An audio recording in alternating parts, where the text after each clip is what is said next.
Guatevisión presenta hoy en Un Show con Tuti. Número 1 es rechazo de la familia. Es el abandono total del espíritu de la persona. Hay chicas que son, para entrar a una pandilla, son violadas muchas veces por todos los integrantes de la pandilla, ¿verdad? Pero la primera persona que yo vi muerta fue a los 9 años. Fue uno de mis mejores amigos. Había un pandillero activo que una mamá levanta la mano y le dice: mire, pero ¿por qué usted está reclutando a nuestros hijos en la calle? Disculpe, señora, nosotros no reclutamos a la gente, solo recibimos a los hijos que ustedes dejan abandonados. Con ustedes, Tuti Burla. Muy buenas noches, queridos amigos. Bienvenidos a Un Show con Tuti. Qué alegría poder encontrarnos nuevamente en este espacio y poder aprender de muchas cosas y compartir de esas historias tan lindas de la vida. Antes de hacer la reflexión del día, yo le quiero enviar un beso enorme a doña Claudia de Cámara, porque su hijo Pablo nos pidió que la saludáramos con mucho cariño, porque es una mamá extraordinaria. Así que ahí va su beso, doña Claudia, que no se pierde ningún programa. Y bueno, hoy en la reflexión le quiero llamar la atención sobre algo. ¿Ve usted? ¿Cuántas letras son las del abecedario? A ver si usted lo sabe. 27, ¿verdad? A ver, no, sí, son 27. ¿Y cuántos son los números que existen? Son 10, del 0 al 9, al menos los que nosotros conocemos. ¿Y cuáles son los colores primarios? ¿Usted los ve? Aquí están. Rojo, amarillo y azul. Ahora se ha dado cuenta usted, y le voy a preguntar, ¿qué es lo que se hace con estas letras? Son solamente 27, tan poquitas, y se pueden escribir tantas cosas, y se han escrito muchas más. ¿Cuántos libros, historias, cartas de amor, poemas? Bueno, ¿cuántas cosas se pueden hacer? ¿Y qué se puede hacer con los números? ¿Qué no podemos hacer? Llegar hasta el infinito, mucho más allá, hacer combinaciones, multiplicaciones, divisiones, cosas muy complicadas. ¿Y qué se puede hacer con los 3 colores primarios? ¿Qué no podemos hacer? Grandes paisajes, maravilla de nuevos colores, diferentes tonalidades. Y le voy a preguntar, ¿qué tanta importancia le da usted a las cosas sencillas? Cosas sencillas como un color, cosas sencillas como un número, cosas sencillas como una letra. A veces las cosas más sencillas son a las que no les damos tanta importancia y son realmente la base de esas grandes cosas que se hacen en la vida. Si usted se siente alguien que a lo mejor no tiene importancia o que hace cosas que parece que no tuvieran importancia, no se lo crea. Esas pequeñas cositas, como un color, como una letra, son las que hacen grandes maravillas en la vida. Y usted es una de ellas. Bienvenidos, queridos amigos, a Un Show con Tuti.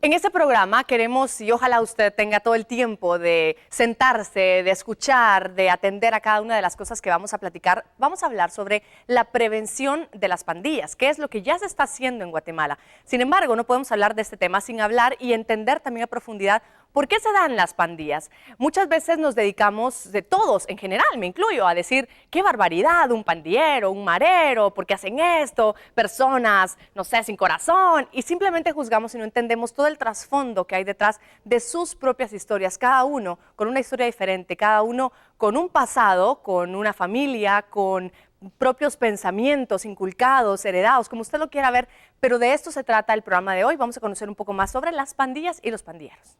Y soñando con los pies. Algunos estudios sociológicos presentan a las pandillas juveniles como agrupaciones de jóvenes desviados o antisociales que cometen actos delictivos, y otros las definen como agrupaciones de individuos que viven en la pobreza y la marginación, encontrando en las pandillas un grupo social que ofrece una alternativa de identidad y autoestima. Asimismo, las pandillas juveniles son producto de la organización de las zonas urbanas y en determinados casos son estructuras que reemplazan parcialmente a instituciones sociales como la familia. El problema de las maras y las pandillas va en aumento, cada vez más niños y jóvenes. La mayoría de hombres de las zonas marginales urbanas se integran en esas agrupaciones. Se estima que el número de miembros oscila entre los 50 y 100,000 en el área norte de Centroamérica. Esta agrupación actúa de forma de pequeñas células, denominadas clicas, que operan en determinados territorios y comunidades cuya organización, actividad y número de miembros varía en cada lugar. Bueno, Bueno, para hablar de este tema hemos invitado a Juan Carlos Molina. Él es director de la Asociación Guatemaltecos Extraordinarios. Bienvenido, Juan Carlos, ¿cómo estás? Gracias, re bien. Qué gusto tenerte con nosotros. Igual, gracias por la invitación. Gracias. Yo creo que es un tema muy delicado y por eso queremos hablar con personas que conocen a profundidad el tema. Tú incluso desarrollaste tu tesis alrededor de los pandilleros y todo esto. Sin embargo, la experiencia, yo creo lo más rico en tu caso es la experiencia que tú tuviste directamente en cárceles por varios años, trabajando directamente con pandilleros y mareros, ¿cierto? Cuéntanos un poquito de esta experiencia. Pues mi labor comenzó en la zona 18, con los pandilleros activos, conociendo, haciendo actividades de calle con ellos. Después de eso trabajé 2 años y medio como director de rehabilitación en el sistema penitenciario, pero siempre la temática de los pandilleros me llamaba la atención, o sea, ¿por qué hacen esos actos tan extremos? ¿Cómo llegan a? Y cuando uno se dedica a conocer qué hay detrás de la persona y de verdad querés entender por qué llegan ahí, descubrís el ser humano que verdaderamente existe detrás de todo lo azul de los tatuajes o de su mirada de odio y comenzás a entender las raíces. Después de eso trabajamos mucho tiempo con USAID, con expandilleros en reinserción laboral y están trabajando en lugares de prestigio de Guatemala, lo cual se puede oír como un éxito, pero la pregunta es, ¿cambió el corazón de la persona?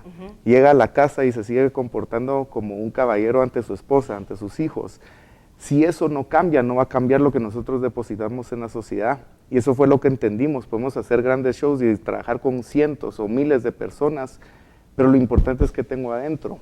Y entendimos que lo que hay que hacer en el fondo es conocer esas heridas para sanar a las personas. Entonces, por eso decidimos fundar la asociación y dedicarnos a descubrir lo extraordinario que hay en las personas antes de que ingresen a las pandillas. ¿Podríamos decir que se llega a las pandillas porque no conocen eso extraordinario de sí mismos? Parte sí. Número 1 es rechazo de la familia. Es el abandono total del espíritu de la persona por parte de los papás. Es una verdadera tristeza profunda que ellos llevan por nunca ser vistos o reconocidos ni siquiera por sus propios padres. Entonces, si no es por el padre, ¿quién afuera? Entonces, los primeros que entienden que les pueden acoger en su vida son los pandilleros. Y es lógico a alguien que uno lo juzga desde los 9 o 10 años, que es cuando escogen estar ahí. Esa es la edad de inicio, digamos, en las pandillas, 9 y 10 años, niños. Sí, que les comienza a llamar la atención eso, pero es por buscar esa necesidad que no está resuelta en sus hogares. Claro. Entonces todo el mundo trata de dar que capacitaciones y que diplomas y un montón de cosas y entretenerlos en deporte. Es excelente eso, por supuesto. Pero ¿qué pasa con el lado del alma? ¿Qué pasa con el lado del espíritu? ¿Qué pasa con el lado dañado de la persona? Si no tratas, si no conoces eso, no sabes dónde sanar, entonces no pueden mejorar.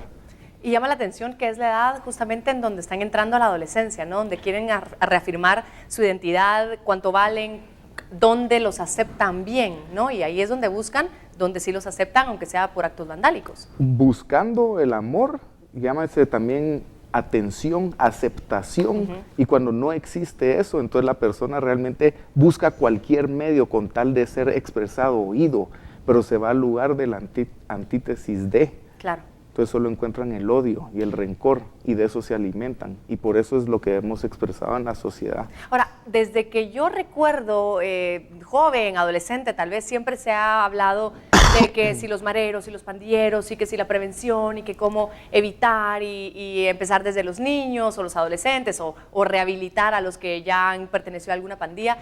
¿Realmente es fácil hacerlo? ¿Es complicado? ¿Cuál ha sido? ¿Cómo lo ves tú desde el trabajo que tú has hecho? Porque ya vamos a hablar en detenimiento de cómo es que funciona esta modalidad que ustedes han trabajado ya por varios años. Rehabilitación sí se puede, definitivamente, pero toma muchísimo tiempo. Yo para salvar a un expandillero me tomo la misma cantidad de tiempo para salvar a 80 patojos más que están en riesgo de entrar a. Porque al pandillero le tengo que enseñar a desaprender su vida, llevarlo de la mano, aprender otra vez, ya con todo el concepto mental que ellos tienen de todo lo que han vivido. Entonces es muy difícil y muy tardado. Se puede, todo ser humano puede cambiar. Algo bueno tenemos todos adentro. Esto me parece que es como pareciera que no se detiene el crecimiento de los pandilleros. Parece que siempre hay más, vemos que cayó no sé quién, que murió no sé cuántos, que hubo un enfrentamiento, pero siempre sigue creciendo y creciendo. ¿Ha sido así en Guatemala? Es decir, ¿está descontrolado el crecimiento de los pandilleros? No, porque al final se paran matando entre ellos. O sea, del 100% que se meten a las pandillas, el 95% paran muertos. ¿Tanto? Sí. Qué impresionante. Y el 5% de los que paran vivo, el 3% que no se acerca a Dios también los mata, solo sobreviven el 2%. Pero ¿qué pasa? Las madres que abandonan a sus hijos y están en la calle, estos patojos, porque están en esta necesidad tan profunda de recibir algo, son ellos los que siguen entrando a las pandillas. Había un pandillero activo que una mamá levanta la mano y le dice, mire, pero ¿por qué usted está reclutando a nuestros hijos en la calle? Disculpe, señora, nosotros no reclutamos a la gente, solo recibimos a los hijos que ustedes dejan abandonados. Y esa es la verdad. Los pandilleros activos dentro de la prisión me decían, nosotros en serio no reclutamos, yo tengo fila de patojos tratando de entrar y les digo, mira, ya no puedo, ya no los puedo recibir, ya son demasiados. ¿Cuál es la visión de los pandilleros, ya que tú estuviste con ellos tan cerca? No sé si llegaste a este punto de platicarles y decirles hacia el futuro, ¿qué ves tú en un niño que se te acerca a decir, yo quiero ser parte de la mara o de la pandilla? Y alguien que ya pasó por esa experiencia y por el dolor o no dolor, ¿cómo lo sienten ellos? ¿Cómo lo visualizan? ¿Es como para ellos acoger a alguien de la familia o es decir, híjole, te estás metiendo a problemas? ¿Cómo funciona? Es una guerra que se vive entre ellos. Entre más personas tengo yo, eso significa que yo tengo más soldados, me vuelvo más fuerte. Más poderoso. Correcto. Pero ellos no buscan la delincuencia como un fin, ellos solo buscan matarse entre sí. Utilizan la delincuencia como un medio para yo ser más fuerte en mi ejército y dominar sobre el otro. Entonces, a la larga, simplemente el objetivo de ellos es eliminar a mi contrario. Y hay gente que dice, sí, pero ahora quieren lograr la reconciliación con ellos y todo. Buenísimo, pero entre ellos logran la reconciliación, pero ¿quién va a parar que las extorsiones y todo eso con los buses? Eso es lo que verdaderamente hay que ir detrás de.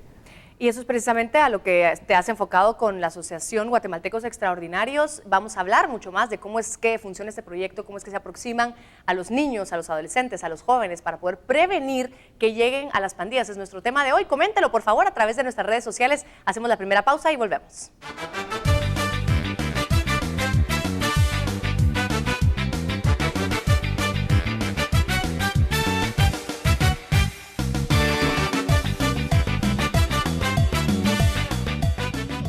Empezó a cambiar mi vida mucho desde que mi abuela falleció. Pues hasta esto pues me ha hecho muy fuerte. He tenido mucha paciencia por muchas cosas que han pasado aquí con mi mamá, con mi papá. El entorno en el que hemos vivido desde un principio, ¿verdad? Y pues en algún momento ha sido duro. Mi mamá pues en algunas ocasiones pues salía a trabajar, ¿verdad? Para darnos de comer y todo lo que nosotros necesitábamos.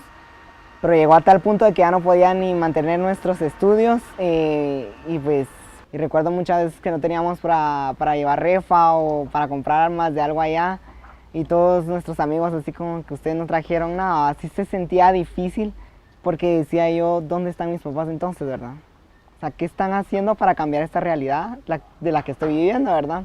En algún determinado momento pues tuve compañías o amistades de ese tipo, muchísimas en el lugar donde estudiaba anteriormente, ¿verdad? Y en ese momento pues me dieron como que ganas, ¿verdad? Pero al mismo tiempo no me miraba en esos rumbos. Era tentadora la opción, ¿verdad? Pero no me veía en esos lugares. Y pues a Dios gracias no llegué hasta ese extremo. Yo creo que somos capaces de tratar de sobrevivir con lo que tenemos, con lo que no tratar de conseguirlo, y si no lo conseguimos, Dios sabe cuándo va a venir. Al volver. El abandono indirecto es, bueno, yo me quedé sola como mamá, entonces tengo que atender tus necesidades materiales, pero no me atendieron las necesidades emocionales.